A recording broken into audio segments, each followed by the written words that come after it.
착한 파킨슨병이라는 것은 굉장히 진행 속도가 느려서 이 1단계, 2단계, 그러니까 3단계까지 가지 않고 내가 어떻게든 걸음을 잘 유지하는 그런 상태로 5년, 10년, 15년을 잘 갈 수 있게 만드는 것이 착한 파킨슨병의 가장 큰 핵심이라고 할 수 있겠습니다.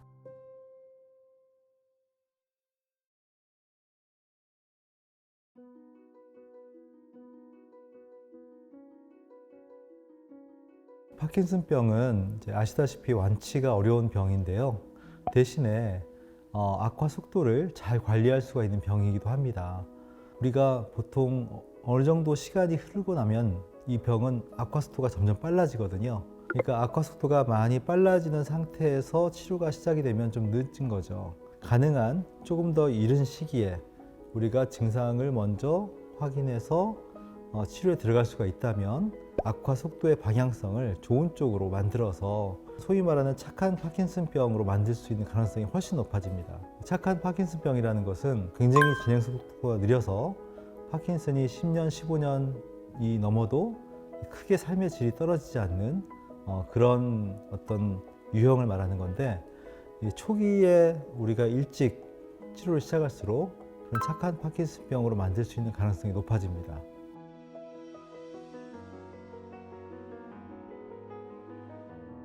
일단 파킨슨병은 5단계로 나누는데요. 첫 번째 단계는 보통 파킨슨병은 편측으로 왼쪽이나 또는 오른쪽으로 증상이 나타납니다.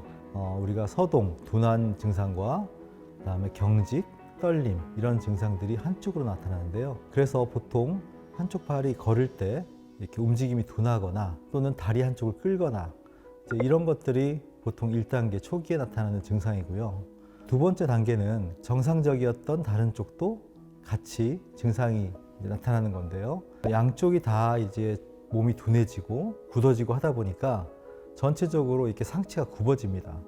그래서 이 등과 어깨가 앞으로 굽어지고 그러다 보니까 자꾸 앞으로 쏠려가지고 종종 걸음을 걷게 되는 그런 게 이제 두 번째 단계라고 할 수가 있고요. 세 번째 단계는 걸음 자체가 이제 발이 잘 안 떨어지고 방향 전환을 할 때나 이럴 때 이제 몸의 중심을 잃고 넘어지기 쉬운, 아무래도 이제 노인분들이 많으시다 보니까 넘어지다 보면은 골절이 생기기 쉽거든요.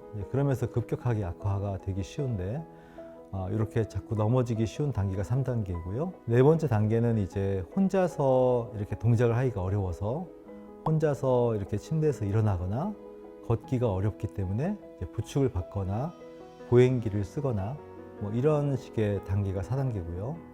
마지막 5단계는 이제 우리가 누워서 이렇게 하루를 보내거나 휠체어를 타고 이동을 하거나 이런 정도의 상태가 되면 5단계라고 합니다.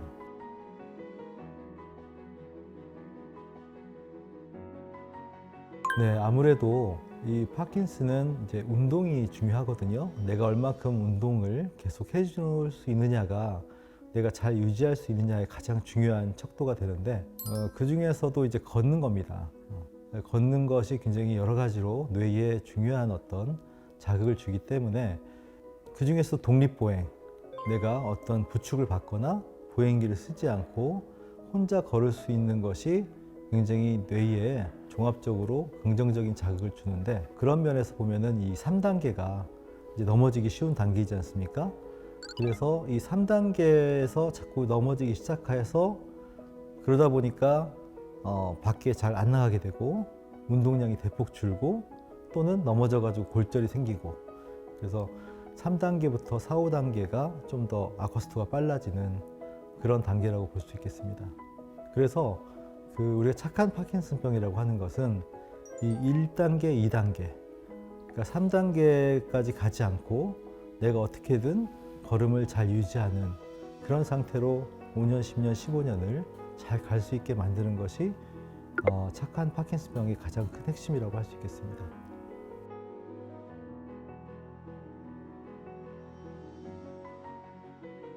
그런데 이제 1단계, 2단계 넘어가는 것이 이 편측에서 이제 전체 양측으로 넘어가는 건데, 이 편측에서의 서동이나 경직이 심해질수록 건강한 쪽으로 넘어가는 그 시간이 빨라지는 거거든요. 그래서 증상이 생긴 쪽에서의 이 서동이나 경직이 심해지지 않도록 하는 게 중요합니다.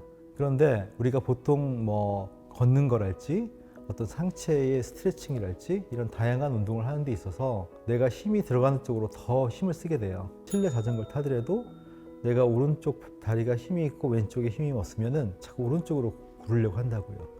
그러니까 그런 과정에서 오히려 좌우 불균형이 심해질 수가 있어요. 그래서 항상 내가 그 안 좋은 쪽, 증상이 생긴 쪽을 더 의식해서 더 그쪽에 많은 노력을 기울이는 게 중요합니다.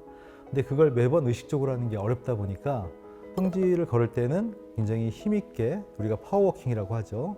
그래서 보폭을 넓게 하고 힘있게 걸으면은 자동으로 뇌에서 약한 쪽을 보상을 하게 됩니다.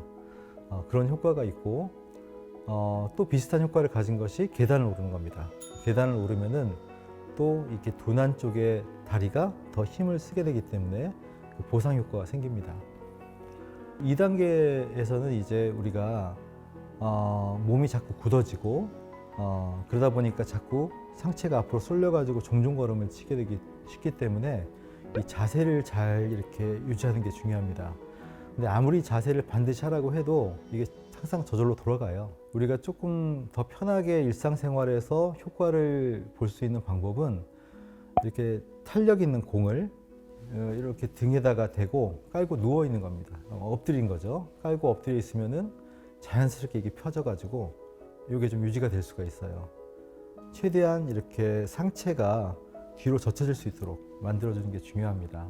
네, 세 번째 단계는 우리가 이제 보행 동결 또는 균형을 못 잡아서 넘어지기가 쉬운 이제 그런 단계인데, 이럴 때가 굉장히 이제 나름대로 딜레마에 빠집니다. 왜냐면은 이제 특히나 나이 드신 분들은 넘어지면 골절이 생기니까, 그러니까 이제 아예 못 걷게 하거나 아니면은 걷더라도 이제 보행기를 쓰게 하는 경우가 많은데, 물론 이제 너무나 잘 넘어지겠다 싶을 때는 그렇게라도 하는 게 필요는 하지만, 그 정도가 아니라고 한다면 집안에서라도 내가 뭔가 의지하지 않고 스스로 균형을 유지하면서 한 발씩 한 발씩 떼는 연습을 하는 것이 되게 필요합니다.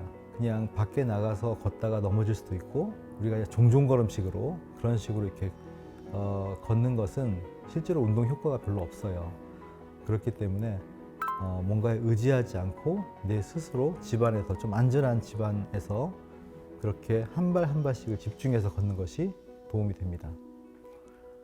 그 다음에 4단계 이후부터는 이제 스스로 독립적인 그런 동작이 어렵기 때문에, 그때는 이제 우리가 좀 앉아 있거나 누워 있는 상태에서 팔과 다리를 자꾸 움직이는 건데, 또 그것도 이제 힘겨워서 움직이기 어려워하는 분들이 계세요. 근데 그럴 때에는 정말 이렇게 이 손가락, 발가락이라도 움직여 주는 것이 이 뇌의 운동신경에 도움이 됩니다.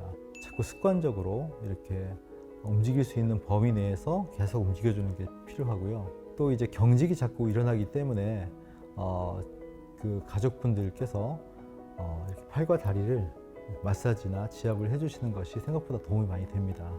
우리가 파킨슨병은 자꾸 이제 이 몸이 굳어지고 동작이 이렇게 어려워지는 것만 생각하는데, 실제로 도파민이 떨어진다는 것은 동작이 어려워지는 것뿐만 아니라 정신적으로도 되게 많이 우울해지고 정신적으로 위축이 되는 걸 뜻하는 거거든요. 굉장히 무기력해지고 의욕도 사라지고 말하기도 싫고, 그런 것들이 더 병을 가속화시킬 수가 있어요. 그래서 이런 정서적인 부분에서 이 환자분들이 지원을 해주는 게 좋은데, 보통 보면은 이제 그 안타까운 마음에 운동을 해야 되니까 운동을 자꾸 하라고 하는데, 환자분은 또 의욕이 떨어져 있다 보니까 안 하려고 하고, 그런 과정에서 이렇게 싸우는 경우가 많아요. 특히 부부 간에. 근데 그게 어떻게 보면은 굉장히 그 환자분을 우리가 이제 챙기는 것 같지만, 실제로 그런 식으로 해서 막 너무 강압적으로 한다거나 너무 이렇게 자꾸 이렇게 싸우듯이 하면은 그게 환자분의 그 심리에는 되게 많이 좋지 않습니다. 그래서 제가 항상 강조하는 것은 자꾸 칭찬을 해라. 그러니까 환자분이 조금만 뭘 해도 되게 잘한다고 이렇게 칭찬을 하고 이렇게 응원을 해줘야지 그것이 또 도파민에 도움이 돼요. 그래서 저는 그게 굉장히 그 중요한 부분이라고 생각합니다.